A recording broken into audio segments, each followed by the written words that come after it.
gue nyerang Hotman. Musuh utama gue Hotman. Gue bilang gue najis, minta maaf sama dia. Gue bilang pal-palan sampai remuk. Hampir remuk.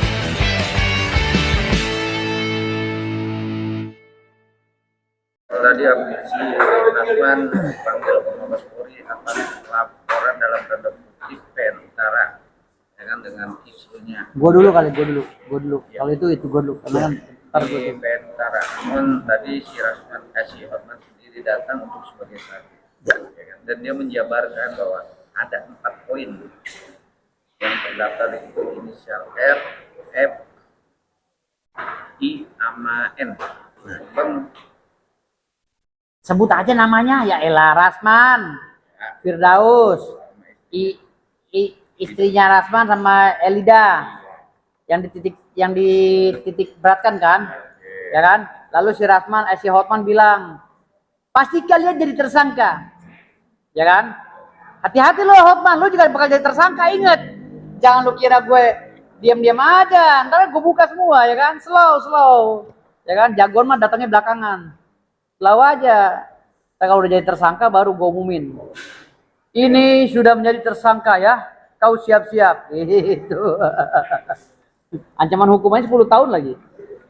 8 sampai 10 tahun. Memang udah SOP-nya kayak gitu, Bang? Atau gimana, Bang? Jadi begini, kalau kami sebagai organisasi kan ranahnya ranah organisasi ya. Berkaitan dengan anggota kami dilaporkan di kepolisian, tentunya kami sebagai organisasi advokat memiliki divisi pembelaan hukum. Nanti ada lawyer-lawyer yang akan kami tunjuk atau saya sendiri juga akan turun yang akan mendampingi anggota kami. Karena ini kan ranahnya sudah hukum ya, sudah laporan atau aduan. Jadi itu hak setiap orang melaporkan orang lain, itu haknya. Nah, klien kami kan berarti kan terlapor atau teradu di sini. Di situ nanti kami akan mendampingi secara profesional sebagai organisasi. Kami akan sediakan lawyer-lawyer yang terbaik untuk memberikan hak-hak saudara kami ini agar hak-haknya terpenuhi secara hukum. Dan kita masih harus berpegang pada presumption of innocence, praduga tak bersalah. Selama belum ada vonis dan belum inkrah, kita jangan mendahului. Jadi semuanya masih praduga. Terima kasih. Tapi poin dari pandangan atau sebagai advokat Radio WP sendiri, Bang Firdaus masih lawyer ya? Masih, karena belum pernah kami berhentikan. Itu yang pertama. Yang kedua juga dari kejadian kemarin pandangan kami sebagai organisasi ya, tidak ada pidananya. Naik meja itu tidak ada pidananya, tidak ada yang kerusakan, tidak bisa dikenakan pasal pengerusakan. Pemukulan, apakah beliau mukul orang? Tidak. Mendorong? Tidak. Penganiayaannya nggak masuk. Ya, terus lagi penghinaan pasal 35. Apakah dia memaki-maki waktu itu? Tidak. Jadi kami masih bingung di mana pidananya anggota kami Firdaus Wibowo ini. Makanya biarlah berproses secara hukum, kita kawal. Kita bela haknya. Terima kasih. Akankah Anda melaporkan kalau memang ini proses berjalan? Lapor balik itu sudah saya siapkan semua berkas-berkasnya. Ada laporan balik terkait dengan laporan tersebut. Kami sudah siapkan semua laporannya. Ada sekitar 4 laporan. Yeah. Ada pasal 170, ancaman hukumannya di atas 5 tahun. Ada pasal ini, pasal itu nanti kita buka ya. Tapi kita sebentar kita skip dulu. Belum kita bahas ya untuk lapor balik. Kita udah persiapkan semua materinya, bukti-buktinya udah kita siapkan juga. Nanti kalau seandainya ini buntu, baru kita adakan gerakan perlawanan. Gitu. Kalau ini buntu. Jadi data-data semua kita udah kumpulkan, komplit ya. Data sudah komplit semua. Ya mudah-mudahan bisa buat bahan kita untuk melaporkan. Tapi sekarang kita nggak ngelaporkan dulu. Kita lagi nunggu dulu tensi daripada permasalahan ini. Kita lagi cooling down. Ya kita cooling karena kita baru minta maaf kan sama mahkamah. Tapi tidak untuk Hotman ya. Najis gue minta maaf sama Hotman. Hotman Paris musuh bebuyutan gue. Ya demi Allah najis haram jadah gue minta maaf sama si Hotman. Ya, jadi gue minta maafnya cuma sama yang mulia Ketua Mahkamah Agung, yang mulia Ketua Pengadilan Tinggi Provinsi Banten, yang mulia Ketua PN Jakarta Utara dan Ibu Hakim, Ibu Sophia Tambunan. Gue minta maaf hanya itu doang. Tapi kalau Hotman haram jadah, najis, gue minta maaf Pak Hotman. Ya perang, fight, pecah-pecahan.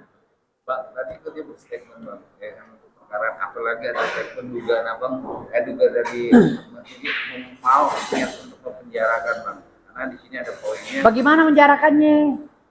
Caranya ajarin dong. Yang menghina siapa? Orang justru gue lagi ngegaung-gaungkan pengadilan, biar semuanya pada nonton bahwa peradilan Indonesia kayak begini sekarang. Gue lagi memberikan message, pesan kepada negara bahwa peradilan inilah wajah pengadilan saat ini. Gitu loh. Dan melanggar pasal 335 OF tentang perbuatan tidak menyenangkan gimana bang? Ya kan pelapor itu siapa, yang dilapornya siapa kan gitu. Kan yang dilapor ini kan ada banyak. Nanti juga kami sebagai terlapor akan meminta jaksa juga diperiksa. Kami minta juga 2 orang yang pakai batik itu diperiksa. Kami minta juga orang yang pertama kali teriak. Yang pertama kali teriak di luar itu, yang memprovokasi, diperiksa juga. Dan gue minta pengadilan Jakarta Utara membuka CCTV. Dari mulai persidangan pertama sampai persidangan keempat. Bagaimana kami itu kelakuan tindakan hakim pada kami. Gitu loh. Biar benar-benar terurai. Jangan langsung ke naik mejanya, itu ada peristiwanya. Naik mejanya itu terakhir, buntut daripada kekecewaan. Jadi secara komprehensif dibuka pelan-pelan. Nah, nanti di polisi gue minta juga agar polisi ngambil CCTV pengadilan. Panggil semuanya. Nanti kan bisa kelihatan siapa yang salah, ya enggak? Gitu dong. Itu namanya orang cerdas, ya enggak? Besok kan juga Sayangnya gue gak jadi menteri sih. Kalau jadi menteri gue program gue pecah-pecatin yang goblok-goblok asli. Sayangnya gue nggak disuruh sih Prabowo jadi menteri. Disuruh jadi menteri sebulan aja gue habis tuh, gue pecatin semua yang bego-bego, yang maling, yang koruptor. Bang, besok kan tanggal 20 kan akan sidang lanjutnya bang. Ya kan abang datang. Dan posisinya Bang Firdaus nih, abang kan sudah sebagai ketua nih, naungan dari Bang Firdaus Boyo. Gimana bang? Ya, kami akan hadir sebagai organisasi untuk mengawal bahwa lawyer kami punya hak untuk bersidang. Kami memastikan bahwa beliau bisa bersidang melakukan fungsi mitigasi terhadap tanggung jawab terhadap klien. Beliau kan terima kuasa dari Bang Rasman. Dia masih terikat kuasa dan beliau bertanggung jawab, berkomitmen harus tuntas menjalankan kuasa tersebut. Salah satu bentuk menjalankan kuasanya adalah pembelaan di pengadilan, litigasi tanggal 20. Nah, kami memastikan mengawal jangan sampai ada intervensi. Demikian, terima kasih. Kata pembukuan yang sudah beredar dan sudah MA putuskan nanti sudah terbit gimana? Ya, kan saat ini masih ada upaya hukum. Kami masih bersurat memohon, masih menunggu balasan juga. Orang di pengadilan negeri aja putusan masih tunggu 14 hari bisa banding. Masih ada upaya hukum lain. Apalagi ini bukan persidangan, hanya sepihak keluar dan belum ada mekanisme yang terbuka cara menentukan hukumannya. Kami masih ada upaya hukum juga. Beliau juga udah atas nama pribadi juga sudah bersurat minta maaf.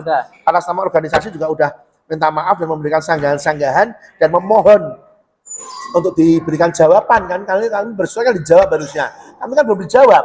Berarti kan masih ada kekosongan hukum istilahnya. Jadi masih belum ada putusan yang inkrah bagi pembekuan ini. Jadi bagi kami, beliau masih advokat Fradi WPI dan masih bisa menjalankan fungsi keadvokatannya karena kami berpegang pada undang-undang juga.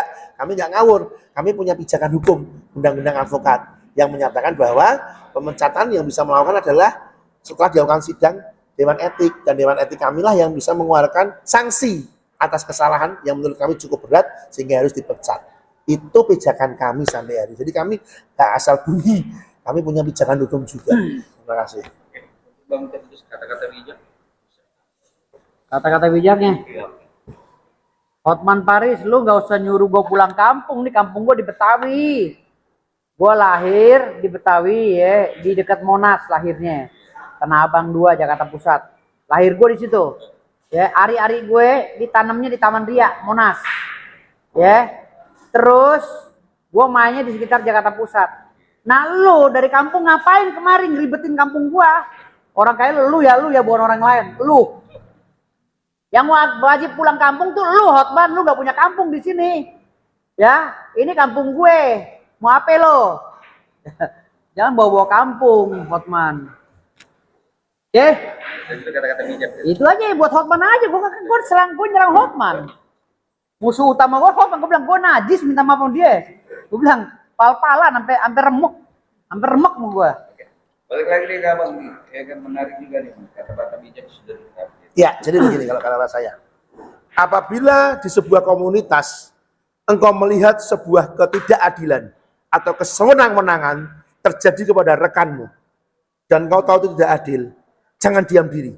Speak up, tolong orang itu. Karena apa yang menjamin kamu bukan jadi orang itu di kemudian hari. Terima kasih. Kalau sebagai lawyer sesuai substansi dong Bang, perkara apapun sesuai substansi ya. Harus dikerjakan dengan substansi dari Bang. Betul.